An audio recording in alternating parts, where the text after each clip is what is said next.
রাসেলমেনিয়া 3 সপ্তাহ বাকি, কিন্তু এখনো ফ্যান্সরা বলছে কোথায় হাইপ কোথায় হাইপ। দেখো সত্যি মনে হচ্ছে 1 বছর আগে যা লেভেলে চলে গেছিল এবছর তো মানে এই ফিলটাও আসছে না। কিন্তু হ্যাঁ, ট্রিপল এইচ সিএম পাঙ্কে কিন্তু মেইন ইভেন্ট দিয়েছে। Hey guys, what's up and welcome to Shubham Dutta show.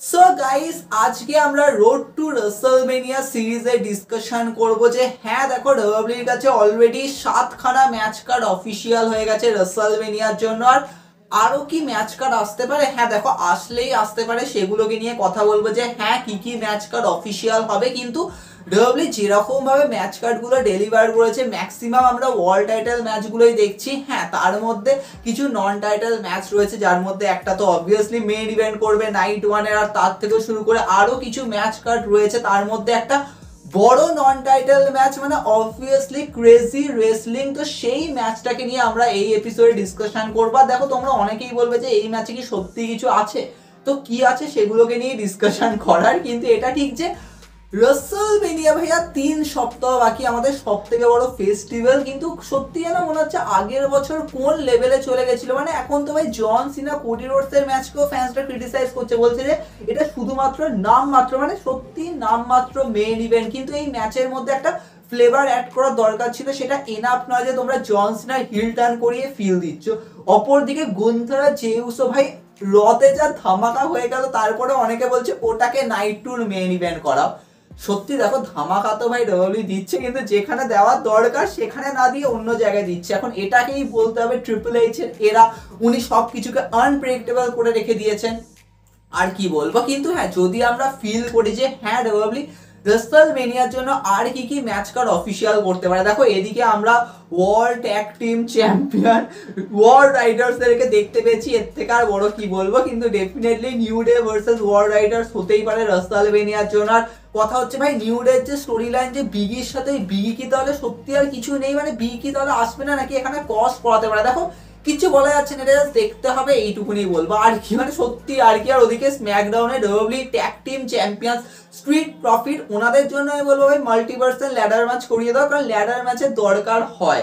তো সেক্ষেত্রে ওরকমই করো, আর বেশি কিছু বলার নেই। কিন্তু হ্যাঁ, যেখানে কথা বলার মানে সত্যি মনে হচ্ছে সত্যি কিছু আছে এরকম, সেটা হচ্ছে ওমেন্স আইসি টাইটেল। দেখো, ওমেন্স আইসি টাইটেল লায়রা ভ্যালকেরিয়াকে ফেস করবে বেলি। উনি হারিয়েই ছাড়বেন বেলিকে, কারণ সেইবারে ওই এলিমিনেশন চেম্বার কোয়ালিফাইং ম্যাচে উনি হেরে গেছিলেন। তো অবভিয়াসলি বেলিকে হারিয়ে ছাড়বেন, নেক্সট রতে ম্যাচ হবে। কিন্তু অনেকে এক্সপেক্ট করছে এখানে হয়তো বেকি লিচের রিটার্ন হবে, আর বেকি লিচ আর লায়রা ভ্যালকেরিয়া সেট হতে পারে। কিন্তু আমার মনে হয় না ভাই বেকি লিচকে তোমরা এখানে ঢোকাবে, তো এটা প্রচুর আজব লাগবে। কিন্তু হ্যাঁ, এটা ঠিক যে ওমেন্স আইসি টাইটেল আর ওমেন্স ইউএস টাইটেল এর উপরও নজর দেওয়া দরকার। কিন্তু অপর দিকে আমাদের মেন্স আইসি টাইটেল, মানে ব্রন ব্রেকার। ভাই ব্রন ব্রেকারের সামনে যে বড় বড় ধামাকা আসছে বোঝাই যাচ্ছে। অলরেডি পেনটা ছিল, এখন ফিন ব্যালার। ভাই ফিন ব্যালার সত্যি মানে পিন করেছে, তাও আবার পেনটাকে, এর থেকে বড় কিছু হতে পারে না। কিন্তু ডেফিনেটলি ফিন ব্যালারের পেছনেও তো ভাই খাড়া নিয়ে রয়েছে Liv Morgan. Liv Morgan Dominik মিস্টেরিওকে যেভাবে মানে দুচ্ছাই করলে, ডমিনিক মিস্টেরিও বলছে আমার কি কিছু নেই, আমি দেখিয়ে দেবো, এরকম তো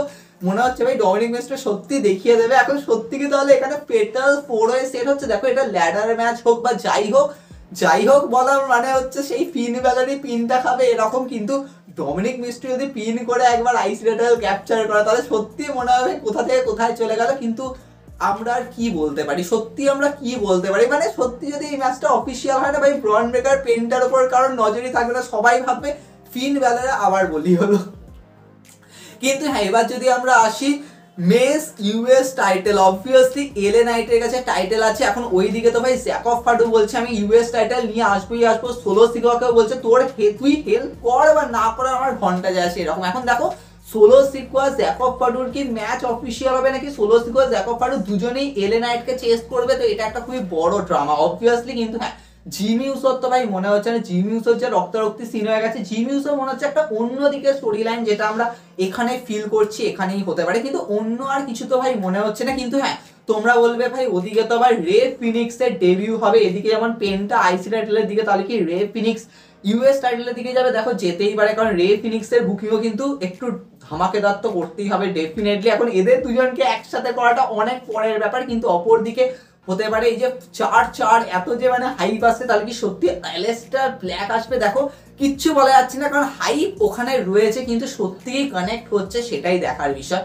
এরপরে যদি আমরা চলে আসি যে হ্যাঁ ভাই আমাদের এই যে ওমেন্স ওয়ার্ল্ড চ্যাম্পিয়নশিপ ম্যাচ মানে ট্রিপল থ্রেট ম্যাচ যে হবে সেটা বোঝাই যাচ্ছে, কিন্তু হ্যাঁ ফ্যান্সরা ক্রিটিসাইজ করছে যে এটা মেন ইভেন্ট হলো না, আর কি বলবো। কিন্তু হ্যাঁ ভাই যা কেলোর কীর্তি করার তো করেই দিয়েছে ভাই। বিয়াঙ্কা বেলার রেফারি ভাই ঢুকেছিল, ডাবল ডিসকোয়ালিফিকেশন, আর কিছু বলার নেই। লাস্টে রিয়া রিপ্লি যা রিপটাইডের পর রিপটাইড লাগিয়েছে, আর কি বলবো। কিন্তু অনেকে বলছে এই ম্যাচে ভাই উইনার কে বেরোবে। দেখো এই ম্যাচটা অফিসিয়াল হতে একটু টাইম লাগবে, কারণ ডব্লিউ জানে যে ভাই এত তাড়াতাড়ি কিছু করবো না, আস্তে আস্তে টানবো। কিন্তু এখানে ড্রামা রয়েছে বোঝাই যাচ্ছে, কিন্তু সবশেষে একটাই কথা যে এটা মেন ইভেন্ট হবে না, আর কি বলবো। কিন্তু হ্যাঁ সব থেকে বড় অ্যাটেনশন কি এখানে রয়েছে যে হ্যাঁ ভাই জেড কার্গিল আর নিয়মির ম্যাচটা কিরকম ভাবে এক্সিকিউট হচ্ছে। কারণ নিয়মি যেরকম ভাবে তার হিল ক্যারেক্টারটাকে বিল্ড করেছে, মানে এখন সবাই নিজের হিল ক্যারেক্টার কিন্তু নেক্সট লেভেলে নিয়ে যায়, সেটা কিন্তু বোঝাই যায়। আর ক্রেডিট দিতে হবে ড্রু ম্যাকিন্টায়ারকে ডেফিনেটলি। কিন্তু হ্যাঁ এই ম্যাচটারও কিন্তু ক্রেজি হতে চলেছে, ডেফিনেটলি দেখার বিষয় এগুলো কি সব কানেক্ট হবে। ওদিকে জেড কার্গিল তারপরে বুঝবে বিয়াঙ্কা বেলারি আমার উপর অ্যাটাক করেছিল, তো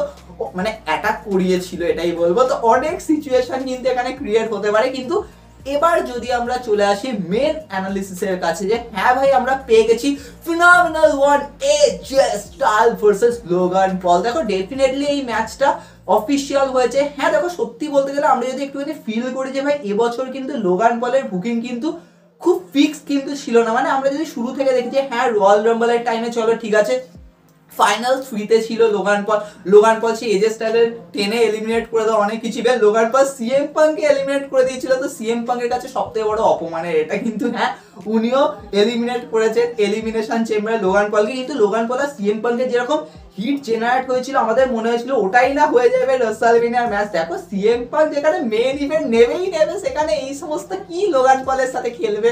অবভিয়াসলি হবে না। কিন্তু ডেফিনেটলি লোগান পলের এবছর কিন্তু শুরুতে কিন্তু ওরকম প্রচুর বড়, মানে আমরা যখন বলি না যে ভাই লোগান পল সবসময় ওভার রেটেড, তো ওই বুকিংয়ে কিন্তু উনি কিন্তু ছিলেন না। সেক্ষেত্রে লোগান পল আর এজে স্টাইলের ম্যাচটা না অনেকে ভাবছে হয়তো লোগান পল জিতে বেরিয়ে যেতে পারে, কিন্তু আমার কেন জানি মনে হচ্ছে লোগান পলের এজে স্টাইলের ম্যাচটা হ্যাঁ সেথ রলিন্স লোগান পলের মতনই হবে। কিন্তু এই মুহূর্তে এজে স্টাইলের ভিক্টরি দেওয়া কিন্তু দরকার। যদি এজে স্টাইলকে জাস্ট অ্যাটেনশনের জন্য মানে জাস্ট লোগান পলকে প্রিপেয়ার করার জন্য রাখে, তাহলে প্রচুর ফ্যান্সটা ক্রিটিসাইজ করবে। কারণ এজে স্টাইলকে দেখো এই মুহূর্তে কিন্তু দরকার ওই অ্যাটেনশনে, কারণ ফ্যান্সটা চায় তাকে একটুখানি ওপরে দেখতে, একটুখানি ওয়ার্ল্ড টাইটেল লেভেলে, মানে ওয়ার্ল্ড টাইটেল না জিতুক অ্যাটলিস্ট আমার মনে হচ্ছে এই মুহূর্তে এজে স্টাইল আর লোগান পলের ম্যাচে দরকার যে এজে স্টাইলকে ভিক্টরি দেওয়া। কিন্তু এখন স্টোরি লাইনটা কিরকম পার্সোনালের দিকে যাবে, যেরকম প্রোমো ডেলিভার হবে, তো অবভিয়াসলি ফিল আসছে। কিন্তু এটা ঠিক যে এজে স্টাইল যদি এই ম্যাচটা জিতে যায় তাহলে দরকার যে তোমরা এজে স্টাইলকে ওয়ার্ল্ড হেভিওয়েট টাইটেলের দিকে স্টোরি লাইনে ঢোকাও, কিছুভাবে অ্যাঙ্গেল করো। কিন্তু শেষে একটাই কথা যে ভাই টাইটেল উনি হয়তো জিতবেন না, কারণ ওনার